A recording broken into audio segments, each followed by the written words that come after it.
One of the wildest, most vivid visions in the entire Bible comes from the prophet Ezekiel. I mean, it's this incredible account of strange beings, heavenly fire, and this mysterious interlocking wheel.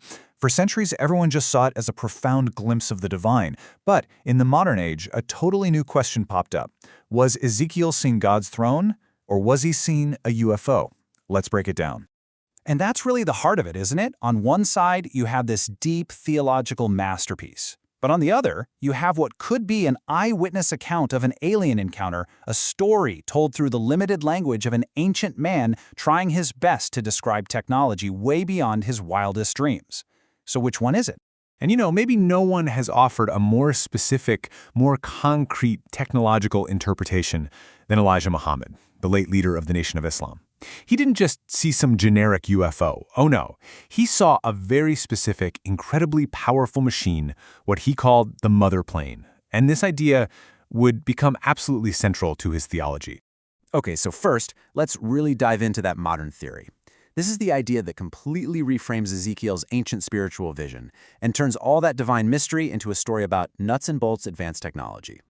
This idea is basically a cornerstone of what's known as the ancient astronaut theory. You've probably heard of it. The theory goes that extraterrestrials visited Earth way back in the past and, of course, were mistaken for gods. And Ezekiel's super detailed description of this complex flying object coming down from the sky, well, it made him the perfect poster child for this whole idea. It's an idea that's blown up from books to TV, and it's a huge part of our pop culture now. Now, the Nation of Islam's take on this is incredibly specific. Elijah Muhammad basically took the myth out of the vision and turned it into a very real, tangible object, the mother plane. We're talking a massive, man-made weapon, a half-mile wide, carrying an entire arsenal of smaller planes.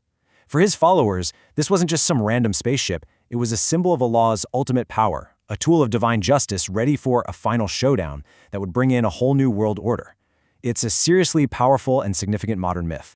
But, modern theories are one thing. If we really want to understand what Ezekiel might have actually seen, we've got to go back to the source. It's time to decode the prophet's original blueprint. And this is the million-dollar question, right? For the UFO theory to really work, the description in the original language, in the Hebrew, it should at least line up with a technological craft. Even if the prophet lacked the words he did use should still point that way. So, do they? Well, this is where the whole UFO theory hits a major snag. According to biblical scholar Dr. Michael Heiser, if you actually read the text carefully, the only things described as round are the wheels. The platform, the part where God is seated, the bit that everyone imagines as a flying saucer, is never, not once, called round. So the key here is that it's not a case of the prophet lacking words. Ancient Hebrew had plenty of words for round things, like shields or loaves of bread, and he doesn't use any of them to describe the main body of this thing. The language just doesn't describe a spaceship.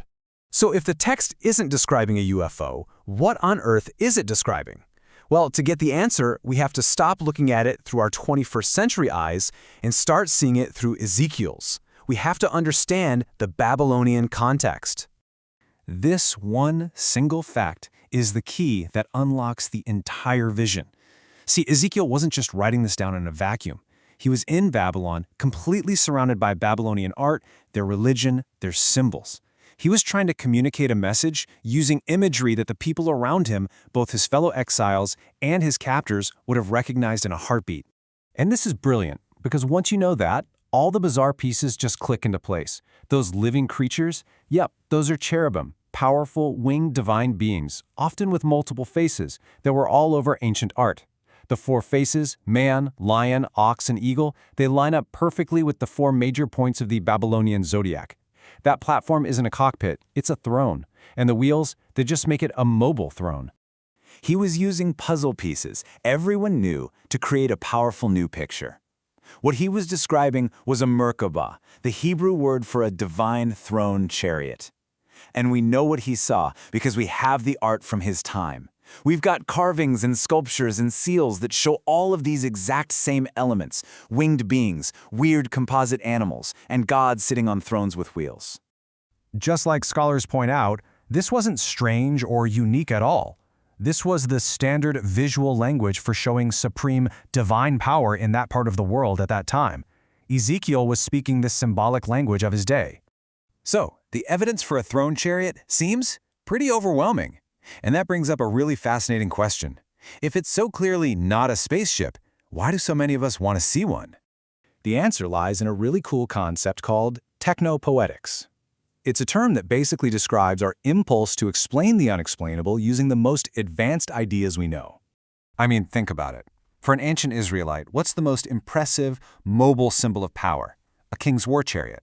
So God's throne is a divine chariot. For us, here in the 21st century, what's the most advanced, mobile thing we can think of? A spacecraft. We have this deep, deep need to make the divine concrete, to turn a vision into a thing. And for the Nation of Islam, this act of technologizing the vision into the mother plane was incredibly powerful. It created a modern myth that gave its followers a sense of identity, of empowerment, and the promise of ultimate justice in a world that was oppressing them. It literally transformed an ancient text into a tangible hope for the future. Okay, so let's bring this all home. When we look at all the evidence, the conclusion becomes pretty darn clear. Ezekiel saw a throne, not a UFO. So here are the key takeaways. First, the Hebrew text itself just doesn't support the UFO idea. The main craft isn't described as round. Second, every single element of the vision has a direct parallel in the art of ancient Near Eastern divine thrones. And third, Ezekiel was using this shared visual language to send a very specific message to a very specific audience. And that message is the real marvel here. This was never a story about a spaceship. It was a radical theological statement. By showing God's throne as mobile, Ezekiel was declaring that God was not stuck in the destroyed temple back in Jerusalem. No, he was sovereign everywhere, even in the heart of the Babylonian Empire. His power was absolute, not limited by geography. You know, seeing the vision this way doesn't diminish the wonder at all. I think it actually makes it way more impressive. Instead of just a simple case of mistaken identity, what we actually have is a brilliant prophet using the symbols of his oppressor to declare the ultimate sovereignty of his own God. That's a message of hope and power that's way more profound than just spotting a nuts and bolts spaceship. It leaves us with a final, really crucial question. In our search for spaceships and aliens in ancient texts, are we so focused on our own modern myths that we're completely missing the profound, powerful, and truly amazing stories the ancients were trying to tell us all along?